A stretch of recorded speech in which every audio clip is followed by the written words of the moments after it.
బంగ్లాదేశ్కి భారత్ మరొక shocking news చెప్పింది. ఇప్పటికే వాళ్ళకి సంబంధించినటువంటి ఉత్పత్తులు బట్టలు ఉత్పత్తులు దుస్తుల ఉత్పత్తులను ఇండియాలోకి నిషేధించాం. ఇక్కడి నుంచి కాటన్ అక్కడికి ఎక్స్పోర్ట్ చేయొద్దని చెప్తున్నాం. ఎందుకు అవి చూసుకునే వాళ్ళు బట్టలు తయారు చేసి మనం చైనాకి పంపిస్తే చైనా నుంచి వాళ్ళకి తర్వాత కాలంలో నేరుగా చైనా కంపెనీలు బంగ్లాదేశ్లో పెట్టి నేరుగా మన దగ్గర నుంచి బంగ్లాదేశ్కి పంపించుకునేటటువంటి యాక్టివిటీ చేసుకొచ్చారనమాట. ఇప్పుడు దానికి ఒక బ్యాన్ పెట్టాం. ఇప్పుడు తాజాగా జనపనార అది అక్కడ ఎక్కువగా ఉత్పత్తి అవుతుంది. అంటే లైక్ మన గోతాలన్నమాట ఈజీగా చెప్పాలంటే. దాంతోపాటు ఆ జనపనార ఆధారంగా తయారయ్యేటటువంటి ఇతర ఈ మధ్యన హ్యాండ్ బ్యాగ్స్ ఇట్లాంటివి కూడా వాటితో చేస్తున్నారు కదా, అవి భారతదేశంలోకి దిగుమతులు నిషేధించింది భారత ప్రభుత్వం. ఇది రెండు కోణాలు. ఒకటి, బంగ్లాదేశ్ ఆర్థిక వ్యవస్థను చిన్నాభిన్నం చేస్తుంది. రెండవది, మనకి సమస్య ఉంటుంది.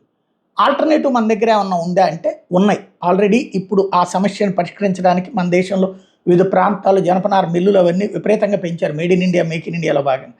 వాస్తవంగా మనం ప్రతిసారి ఫేస్ చేసేది ఏంటి, ధాన్యం ఎగుమతి చేయడానికి కూడా ఆ గోతాలు లేవంటాం. జనపనార అంటే గోతాలు అనమాట. ఆ గోతాలు లేవని చెప్తుంటాం. ఆ గోతాలని ఇప్పుడు అందుబాటులో తీసుకురావడం ప్రభుత్వానికి కూడా ఒక పరీక్ష. అక్కడ అది లేకపోతే ఏంటని. బట్ బంగ్లాదేశ్కి అయితే షాక్ ఇచ్చే పరిణామాల్లో ఇదొక కీలక అడుగు.